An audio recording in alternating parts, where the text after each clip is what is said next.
Hello everyone and welcome to my channel Talk with You. और अगर channel को subscribe नहीं किया है तो प्लीज़ चैनल को सब्सक्राइब कर लें ताकि जो भी इन्फॉर्मेशन है वो आप सब तक जल्द से जल्द पहुंच सके। तो ईशा मालविया की जो मम्मी हैं उन्होंने एक पोस्ट शेयर किया है, उसमें उन्होंने उन सारी सेलिब्रिटीज़ को शर्म आने वाली बात बोली है, चाहे वो सेलिब्रिटीज़ हो या आम जनता हो, मतलब सबको ही बोला है उन्होंने कि आप सबको शर्म आनी चाहिए जो आप सब हैं अभिषेक को सपोर्ट कर रहे हैं। तो सच बोला उन्होंने, ये चीज़ बिल्कुल गलत नहीं बोली। अगर आप कल या परसों की चीज़ें छोड़ दें, यानी कि कल के एपिसोड या परसों के एपिसोड में जो भी समर्थ और ईशा ने प्रोवोकेशन किए, मतलब जितने भी दिन से वो कर रहे हैं उन सारी चीज़ों को छोड़ दें, 4-5 दिन पहले की चीज़ें छोड़ दें, तो आप अभिषेक का पैराग्राफ देखो शुरू से लेके अभी तक का। कौन सा एक बंदा होगा या बंदी होगी बिग बॉस के घर में जिससे अभिषेक की लड़ाई नहीं हुई। यहाँ तक कि आयशा की एंट्री के जस्ट तुरंत बाद ही अभिषेक और आयशा में बहस हो गई थी, ठीक है।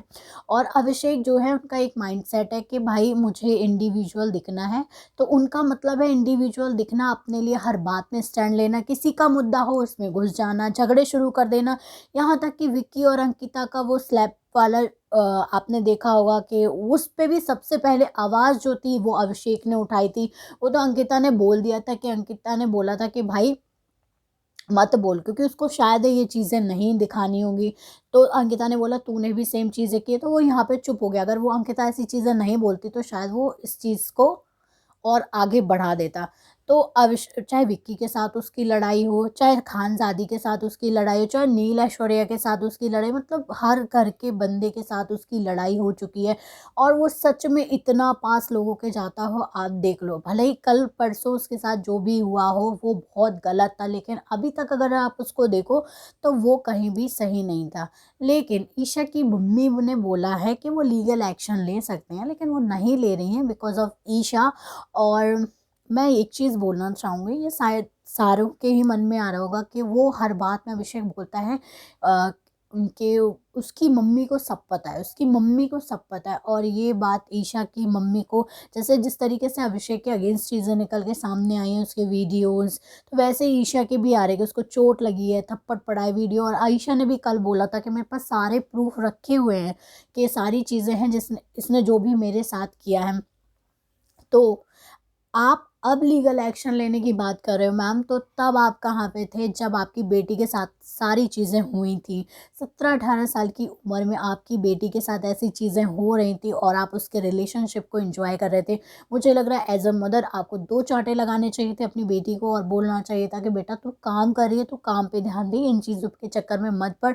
और शायद उसी टाइम पे आपको दोनों के कान खींचने चाहिए थे, लेकिन अभी तक आप चुप थी। और अब जब बिग बॉस के घर में बात आ रही है, ऐसी सारी चीज़ें हो रही हैं, तो आप लीगल एक्शन लेने की बात कर रहे हैं, ठीक है कोई बात नहीं।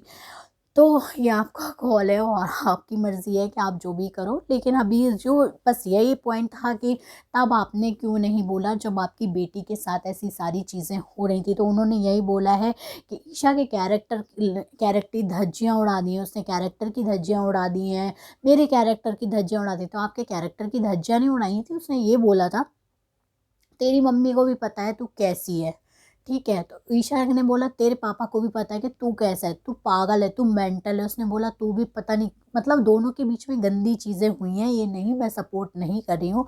लेकिन उसने आपके कैरेक्टर पे नहीं बोला था। भले ईशा को जो भी बोला उसने, ये मैं नहीं बोलूँगी कि ईशा को सही बोला था, दोनों एक दूसरे के बारे में उल्टा सीधा बोल रहे थे।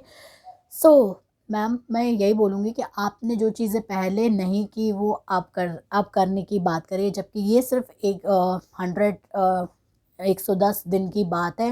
लेकिन जब आपकी बेटी इन चीज़ों से चल रही थी, मतलब सह रही थी, तब आपने इन चीज़ों पर लीगल एक्शन क्यों नहीं लिया जो अब आप लीगल एक्शन लेने की बात कर रहे हो।